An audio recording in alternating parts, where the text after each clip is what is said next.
আজ ২৯ ডিসেম্বর ২০২৪। আজ থেকেই শুরু হয়েছে আমাদের সেই কাঙ্ক্ষিত বিসিএসের আবেদন ফর্ম পূরণ। সেই ৪৭তম বিসিএসে কীভাবে আপনারা ক্যাডার চয়েস দিবেন, পদক্রম কিভাবে হবে, সেই বিষয়ে আমাদের সাথে আছে আমাদের সকলের প্রিয় Osman sir, 36 BCS non cadre, ex senior officer সুপালি bank, ex officer Bangladesh Krishi bank. Sir আসসালামু আলাইকুম। ওয়ালাইকুম আসসালাম। এটুকুই আশা করি ভালো আছেন। একই সাথে যারা আমাদের এই ভিডিওটি দেখছেন আপনাদের সবাইকে শুভেচ্ছা এবং স্বাগতম আমার পাঠঘরের নতুন একটি সেশনে। আজকে আমরা আলোচনাটা খুব বড় করব না, আপনাদের কাছে অনুরোধ করব একদম শুরু থেকে শেষ পর্যন্ত ভিডিওটি দেখার চেষ্টা করবেন এবং এই বিষয়ে বিস্তারিত আরেকটি বড় ভিডিও আমাদের চ্যানেলে দেওয়া আছে, আপনারা সেই ভিডিওটি দেখে নিতে পারেন। তবে মূল আলোচনা শুরু করার আগে আপনাদের কাছে অনুরোধ করব, যদি আমাদের ভিডিওগুলো আপনাদের ভালো লেগে থাকে, আমাদের চ্যানেল থেকে যদি আপনারা উপকৃত হন, তাহলে অবশ্যই লাইক, কমেন্ট, শেয়ার এবং সবচেয়ে গুরুত্বপূর্ণ সাবস্ক্রাইব করে আমাদের সাথে থাকবেন। তো লেটু স্যার, আমরা আমাদের আলোচনায় চলে যাই। আচ্ছা, তো লেটু স্যার, আমরা ক্যাডার চয়েস লিস্ট এইটা নিয়ে আমরা আগে কথা বলেছিলাম, তো আমরা এখানে গুরুত্বপূর্ণ কয়েকটা কথা বলে নেই। একটাই কথা যেটা, সেটা হচ্ছে যে আপনার যেই ক্যাডারটা আপনার পছন্দ, আপনি সেই ক্যাডারটাকেই উপরে দিন। অবশ্যই অবশ্যই লেটু স্যার। এখন ধরেন আমি এখানে একটা লিস্ট আপনাদেরকে দেখিয়ে দিই। ধরেন আমাদের একটা লিস্ট আছে, যেটা হচ্ছে আমাদের শুধু জেনারেল ক্যাডারের একটা লিস্ট। ধর এই লিস্টটা আপনারা যদি দেখেন, ধরেন এইখানে আপনি পররাষ্ট্র দিয়েছেন, তারপর 2 নম্বরে দিয়েছেন প্রশাসন পুলিশ, লেটু স্যার। তো এখন কেউ যদি যে চিন্তা করে যে আমি পররাষ্ট্র ক্যাডারটা, এই ক্যাডারটাকে আমি এইখানে দেবো, আমার পছন্দ বাণিজ্য ক্যাডার, বাণিজ্য ক্যাডারটাকে আমি 1 নম্বরে দেবো, এটার জন্য আপনার কোনো জেল হবে না, কোনো জরিমানা হবে না এবং আপনাকে এই বিষয়ে কেউ কোনো প্রশ্নও করবে না। প্রশ্ন করবে। তবে আমাদের এখানে প্র্যাকটিস যেটা, সেটা তবে আমি মনে করি কি, আমি যে বিষয়ে অভিজ্ঞ, যেটা আমি পেতে চাই, যার জন্য আমরা পড়াশোনা করি, সেই ক্যাডারটাই সবার উপরে দেওয়া উচিত। আমি আপনার সাথে পুরোপুরি একমত এবং এই বিষয়ে আমি আপনার সাথে দ্বিমত পোষণ করার কোনো সুযোগ নেই। আমরা শুরুতে এই কথাটা বলেছিলাম। তো লেটস স্যার, আরেকটা বিষয় যেটা, সেটা হচ্ছে যে সাধারণত আমরা যখন ক্যাডার চয়েসগুলো দেই, সেই ক্যাডার চয়েসগুলোতে ভাইবা বোর্ডে যখন আমাদের প্রশ্ন করা হয়, তখন দেখা যায় যে প্রথম 2-3টে ক্যাডার থেকেই আমাদের প্রশ্ন করা হয়। তো সুতরাং যেই ক্যাডার চয়েসগুলো আপনি সাজাবেন, আপনি চিন্তা করলেন যে না, আমার এই ক্যাডার পছন্দ না, আমি এটাকে দিয়ে রাখলাম, কিন্তু আপনাকে ওইখান থেকে প্রশ্ন করলে আপনি তো উত্তর যদি না দিতে পারেন, তাহলে ভাইবাটা তো খারাপ হয়ে যাবে। আমাদের কথা হচ্ছে এইটাই ভাই, এর মধ্যে আর কোনো রকেট সায়েন্স নেই। এইটার জন্য সভা করতে হবে, সেমিনার করতে হবে, রীতিমতো ক্লাস করতে হবে, বিষয়টা এমন কিচ্ছু না। আপনার যেটা ভালো লাগে আপনি সেটাই শুরুতে দেন। ইদানিংকাল দেখা যায় কি স্যার, যে আমরা এই যে একটা পড়াশোনার চাপ, সামনে বিসিএস এর পরীক্ষা, একটা চাপ থাকে অবশ্যই। এই ক্যাডার চয়েস নিয়ে আপনার ঘন্টার পর ঘন্টা সবার সেমিনার ডিসকাস করে ওই সময়টুকু আপনি পড়েন। ক্যাডার শোনেন, একটা কি জানেন লেটু স্যার, যেটা সেটা হলো দিন শেষে চাকরি। বাংলাদেশে ধরেন 2টা চাকরির প্রধান যে 2টা ধরন, বিসিএস কেন্দ্রিক এবং ব্যাংক কেন্দ্রিক। আমি দুটোটাই করে এসেছেন, একটা তো করে এসেছি, আরেকটা করতে। দিন শেষে চাকরি। আমার কাছে হচ্ছে কি, একটা কর্মের মহত্ব হচ্ছে ওই কর্মে আপনার যে দায়িত্ব, সেই দায়িত্বটুকু আপনি পালন করতে পারতেছেন কিনা। আমি মনে করি যে একজন মেথর বা একজন মুচি, অবভিয়াসলি আমি তাদেরকে ছোট করে বলতেছি না, আমাদের সমাজের টেন্ডেন্সি বা প্রবণতা হলো তাদেরকে ছোট করে দেখে। আমি বলবো যে উনি আমার থেকে শ্রেষ্ঠ, আমার থেকে ভালো, এমনকি রাষ্ট্রের সর্বোচ্চ কর্মকর্তার থেকেও তিনি ভালো হবেন, শ্রেষ্ঠ হবেন, যদি উনি ওনার কর্মটাকে পালন করতে পারে। এখন আমাদের বলা আছে একটা প্রবাদ, কর্মই ধর্ম। তো যাই হোক, এখন এইখানে আমরা একটু দেখিয়ে দিলাম, যেটা একটা ক্যাডার, ধরেন তার পররাষ্ট্র ক্যাডার তার পছন্দ।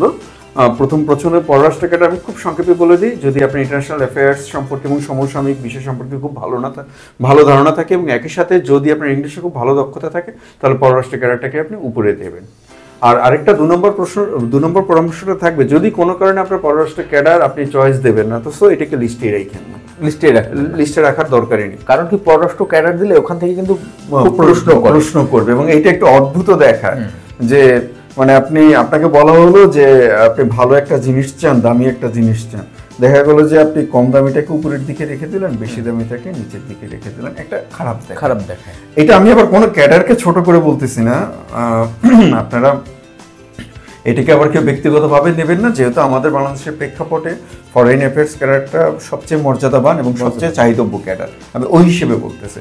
আপনার এই প্রত্যেকটার মধ্যেই আপনার কর্ম আছে, প্রত্যেকটাতেই আপনাকে কর্ম করতে হবে, প্রত্যেকটা আলাদা আলাদা ভ্যারাইটি অনুসারে আপনাকে কর্ম করতে হবে। তো লেডিস আমি আরেকটা ক্যাডার চয়েস যেটা দেখাবো, আমার সেই ক্যাডার চয়েসটা আমরা তো 3 ধরনের লিস্ট করেছি। এটা আমরা দেখাবো বোথ ক্যাডার দেখাবো আমরা। বোথ ক্যাডারে আমরা ধরেন কারো প্রশাসন পুলিশ তার প্রথম পছন্দ সে রেখেছে, 2 নম্বরে সে সাধারণ শিক্ষা এবং টেকনিক্যাল ক্যাডার বা প্রফেশনাল ক্যাডার যেটা বলেন সেইটাই সে রেখেছে।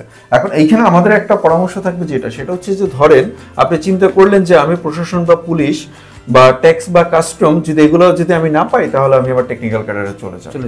আপনি যেইখান থেকে চিন্তা করছেন যে আপনি সুইচ করবেন, আপনি ঠিক ওই জায়গায় আপনার টেকনিক্যাল ক্যাডারটাকে বসিয়ে দেন। এই প্রশ্নটা আমি আপনার কাছে করতে চেয়েছিলাম স্যার, যে আমার দেখা যায় যে আমি পুলিশ প্রশাসন পেলাম না, তারপর আমার দ্বিতীয় চয়েস হচ্ছে ট্যাক্স কাস্টমস। তো সেই ক্ষেত্রে আমি এই শিক্ষা ক্যাডার কি আগে দেবো, এরকমের উপরে উঠাবো না? না আমি স্যার আমি একটু উত্তরটা দিয়ে দিয়েছি, সেটা হচ্ছে যে আপনি অর্ডারে পছন্দ করবেন।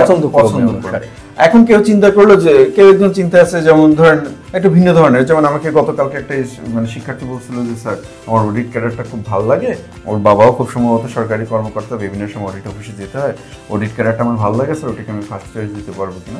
অবভিয়াসলি কেন দিতে পারবেন, তার যেটা ভালো লাগে। এখন ধরেন কারো একজনের চিন্তা হলো যে তিনি অডিট ক্যাডারটা দেবেন, অডিট ক্যাডারটার পরে সে অন্য কোনো ক্যাডারে যাবে না, সে টেকনিক্যাল ক্যাডারে চলে যাবে, তাহলে আপনি অডিট 1 নম্বরে দেন, টেকনিক্যাল ক্যাডারটাকে আপনি 2 নম্বরে দিয়ে দেন, হিসাবটা একদম সোজা বরাবর।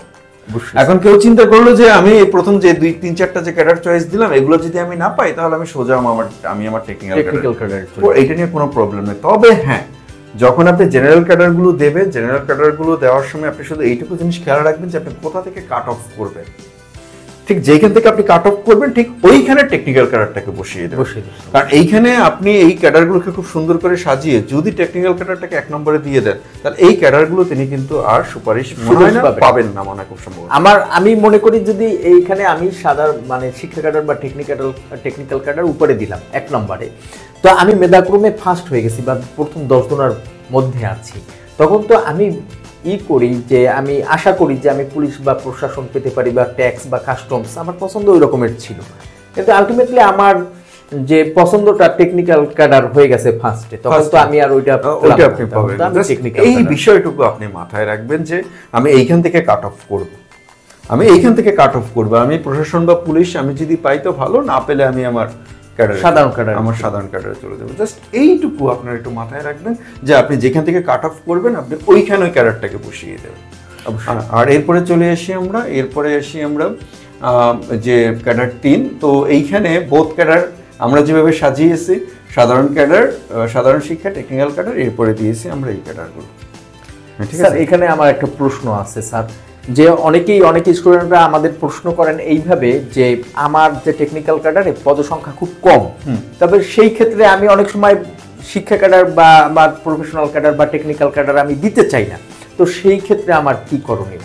এটা তার ইচ্ছা, যে আমরা বললাম না তাকে দিতে কেউ বাধ্য করে না, বা এখানে বাধ্যবাধকতার কিছু নেই। এখন বিষয়টা হচ্ছে যে টেকনিক্যাল ক্যাডারে কোনো জায়গায় 1টা বা 2টা পোস্ট থাকে, কারণ এইটা তো নির্ভর করবে তার ক্যাডার চয়েস এবং মেধা তালিকার উপরে তার নির্ভর করবে। আমরা জাস্ট এইটুকু বলতেছিলাম, আপনি যে কথাটা বলেছিলেন, ধরেন তিনি আছেন প্রথম 100তে, এখন ধরেন এই বিসিএস এ প্রশাসন ক্যাডার নেওয়া হবে ধরেন ফর এক্সাম্পল 150, কিন্তু উনি যখন 100-র মধ্যে আছেন, ওনার ফার্স্ট চয়েস ছিল টেকনিক্যাল ক্যাডার, উনি তো টেকনিক্যাল ক্যাডারে ঢুকে যাবে, উনি তো প্রশাসনটা পাবেন না। কিন্তু আরেকজন দেখা গেছে তার পছন্দক্রম 120, তো তার মানে কি, তার মানে মেরিট 120, তার মানে কি যেহেতু প্রশাসন ক্যাডারে 120 নেবে, সে কিন্তু 120তম হয়ে প্রশাসন ক্যাডারে চলে যাবে। স্যার আপনার মনে আছে কি না যে 34 বিসিএস এ যখন 34তম বিসিএস হয়েছিল, তখন আপনার ওই যে কৃষি ক্যাডার ছিল 1জন না 3জন এরকমের ছিল, অনেকেই তখন টেকনিক্যাল ক্যাডার দেয়, কিন্তু পরবর্তীতে 400 না 500 নিয়োগ দেওয়া হয়েছে। আমার ঠিক এই মুহূর্তে মনে নেই, মেবি 700 বা এইরকমের নিয়োগ দেওয়া হয়েছে, পোস্ট বাড়িয়ে দেওয়া হয়েছে। এবং একই রকম এটা ঘটেছিল স্যার খুব সম্ভবত করোনার মধ্যে কয়েকটা বিসিএস ডাক্তারদের জন্য যেটা স্পেশাল, অনেক ডাক্তার হয়তো বা চিন্তা করছেন যে আমি দেবো না বা করবো না, পরবর্তীতে দেখা গেল যে তাদের এখানে পদ বাড়িয়ে তারপর নেওয়া হয়। তাই এই কারণে বলবো যে ওয়ারেন বাফেটের কথা বলবো আমরা, যে সুযোগ যে কয়টা আছে প্রত্যেকটার ভেতরে মানে নৌকা সবটাই আপনি পা দিয়ে রাখেন।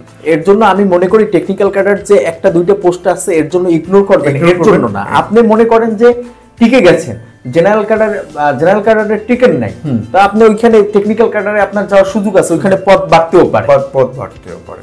রাইট। আর সবচেয়ে বড় কথা হলো যদি আপনার প্রথমবার বিসিএস হয়ে থাকে, আপনার যতগুলো অপশন দেওয়ার সুযোগ আছে আপনি দিয়ে রাখেন। এরপরে যদি আপনি ক্যাডার চুজ করতে পারেন বা ক্যাডার যদি শিফট করেন, সেটা হচ্ছে পরের বিষয়। তো স্যার এইটা এখন বিষয়টা হচ্ছে স্যার আমরা এইখানে একটা বিষয় যেটা ওনার কিন্তু এইখান থেকে কাট অফ হয়ে গিয়েছে। এর কারণটা কি? এর কারণটা হচ্ছে যে সাধারণত বোথ ক্যাডারে যখন সাধারণ শিক্ষা বা টেকনিক্যাল ক্যাডার বা প্রফেশনাল ক্যাডার যখন উপরের দিকে দেওয়া হয়, তখন আমরা ধরে নিতে পারি যে এই বাকিগুলো তখন কাট অফ হয়ে গেছে। আমরা যেটা বলছিলাম আপনাদেরকে বারবার, যে এইখান থেকে এই ক্যাডারটাকে যখন দেওয়া হবে, তখন দেখা যাবে যে যেহেতু এই ক্যাডারগুলো most demanded cadre, general cadre হিসেবে মোস্ট ডিমান্ডেড ক্যাডার, তো সুতরাং তিনি মেধা তালিকায় যখনই মানে তাকে এই নিচের দিকের ক্যাডারের সুপারিশ, মানে পছন্দক্রমের নিচের দিকের ক্যাডারের সুপারিশটাকে বাদ দিয়ে এগুলো আর দেবে না তাকে। জি, এগুলো আর দেবেন, বুঝতে পারছেন? তো এইটা এখন আপনাদের ইচ্ছা, আপনারা তো আমার কাছে এটা মনে হয় যে এটা বোথ ক্যাডার না হয়ে এখন এটা, যদি এটা দেখতে বোথ ক্যাডার, কিন্তু এখন এটা হয়ে গেছে প্রফেশনাল ক্যাডার হয়ে গেছে। হ্যাঁ, তবে আবার যাদের পদ সংখ্যা একদম কম, দেখা যাচ্ছে 2টা বা 3টা, তাদের জন্য এটা ঠিক আছে। তো এরপরে আসি আমরা আমাদের আরেকটা ক্যাডার হচ্ছে, যেটা হচ্ছে যে জেনারেল ক্যাডার চয়েস। এটা নিয়ে আমরা কথা বলেছি। শুধু এটা বোথ থাকবে না স্যার, নাকি? বোথ থাকবে না। আর এটা হচ্ছে আমাদের শুধুমাত্র টেকনিক্যাল বা প্রফেশনাল ক্যাডার। এই যে আমরা বললাম একটা ক্যাডারই আপনি চয়েস দেবেন।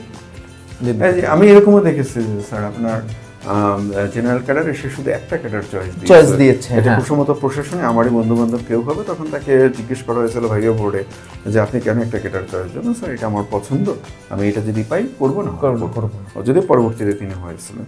তো যাই হোক, এটাই হচ্ছে কথা যে আসলে এটা এমন কোনো বিষয় না, আপনার একটাই কথা, আমার কথা যেটা ভালো লাগে আপনি সেইটা দেন, আর কাট অফটা একটু মাথায় রাখবেন, এই আর কিচ্ছু নেই। তাহলে স্যার আপনাকে ধন্যবাদ, এবং যারা দেখছেন আপনাদেরকেও ধন্যবাদ। যদি আপনাদের কোনো প্রশ্ন থেকে থাকে অবশ্যই আমাদেরকে কমেন্টে জানাবেন, অথবা আমাদের হোয়াটসঅ্যাপ নাম্বারে যোগাযোগ করবেন। আমরা ইনশাল্লাহ চেষ্টা করবো আপনাদের প্রশ্ন উত্তর দেওয়ার জন্য। পরবর্তী কোনো ভিডিওতে আবার আপনাদের সাথে দেখা হবে। সবার জন্য শুভকামনা, ভালো থাকবেন। ধন্যবাদ ওসমান স্যার, আমাদের স্টুডিওতে আপনার গুরুত্বপূর্ণ সময় দেওয়ার জন্য।